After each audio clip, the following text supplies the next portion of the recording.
guys, welcome back to Media Morals. It's S, and this week I'm going to be talking about another book. This book is called I'm Not Dying With You Tonight. It's by Kimberly Jones and Gilly Segal. Actually came to visit my school a few weeks ago, and so that was really cool because they kind of talked about the book a little. So to start off, I want to give a summary.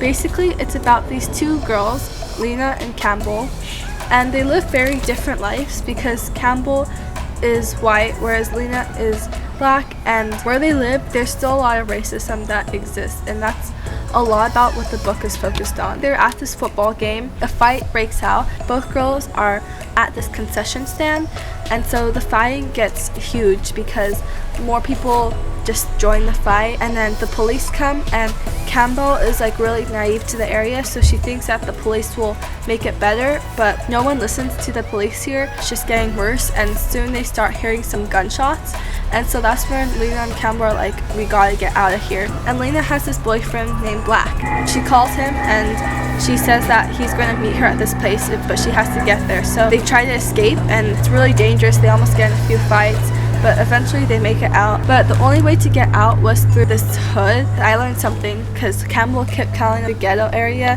and Lena's like, no, ghetto is people and the hood is like a bad part of town.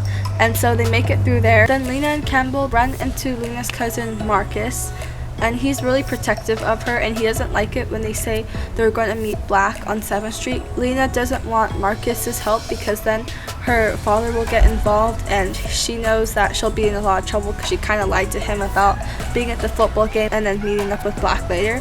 And so Lena and Campbell leave. When they get to 7th, it's a huge riot, and this is also the street where Campbell's father's shop is on. Financially, Campbell's family isn't that well off because her parents split and she's with her father, but all they have is their hardware store. The riot on 7th Street is really crazy, and so they go into one of her friend's dad's store. Luckily, Lena and Campbell are able to get to Black and his friends, and they drive them home. But when they get to Campbell's house, she finds out that Black's friends, not Black, but his friends actually were part of the thieving that went on at her father's hardware store. The whole situation kind of blows up, and it ends up with Black's friend actually pulling out a gun on Black. And these are like two guys that were supposedly really good friends and then band together. And yeah, fortunately the night ends, everyone's okay, and then Black and Lena help Campbell get everything back into her house, and then they go home. So I think a huge theme in this book is really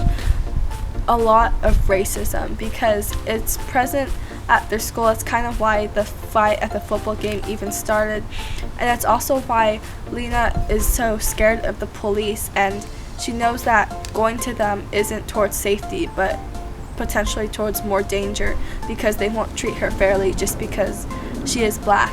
And this is something Campbell doesn't realize beforehand because she's kind of new to the area, but throughout the night and during the experiences that Lena and Campbell both share together, she really realizes how different race is perceived in this area that she's now in.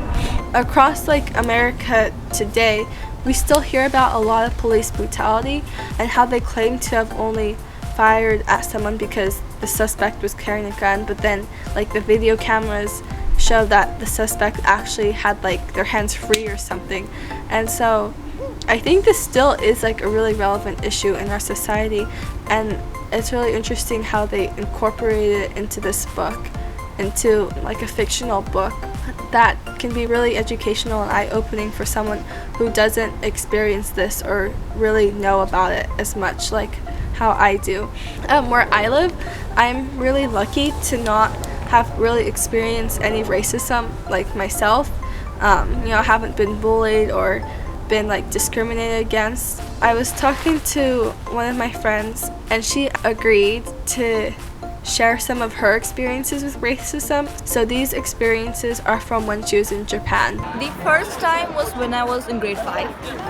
A classmate of mine called me a black dog because I was, brown. And the second time was when I was in grade 6. And my apartment was on the first floor, so like my balcony is open, everyone can see me. And these couple of kids threw rocks at my sister. She was standing outside. She called me in, and they threw rocks at me too. My mother came out, filmed the entire thing, sent it to the police, never saw them again. The third and thankfully last time was when I was in grade 8. My friend and I, we were being followed by a couple of kids. We didn't know them. They kept swearing at us in English, and we knew what they were saying, but they didn't know what they were saying. And after 5 days, we got tired of it. We didn't know what to do. So we called the building administrator. He talked to them, told their parents, and ever since then, I've never seen them. So my camera ran out of storage and the battery just died, so I'm on my phone now. But basically, I just want to say that a huge part of this book was racism, and obviously racism is not good. I think the question really is what can we do about it? And as an individual, it's not like we can change a large group at once, but I think by just acting ourselves, we can make it a collective difference. And so in the book, Lena and Campbell aren't really friends, and when Lena is with Campbell, her cousins and her friends are like, ooh, you're with a white girl, it wasn't expected, it wasn't the norm. And where I live, it really is. It is super racially diverse, and so that's not an issue here. But I think just wherever you are, don't not be friends with someone or accept someone because of their race. That shouldn't be a factor when you're deciding friendship or relationships or really anything. And so I think if you can just be aware of what you're choosing to do and how you treat race, and you try to make the right decisions to avoid having a racial bias or anything, I think that you are making a difference. And so another large part of this is having empathy towards everyone. And if you want to learn more about having empathy, you should check out Em's video, because I think she explained it really well. Be sure to stick around for next week's video from Em. She'll be talking about another Disney movie, and I'll see you in 2 weeks. Bye!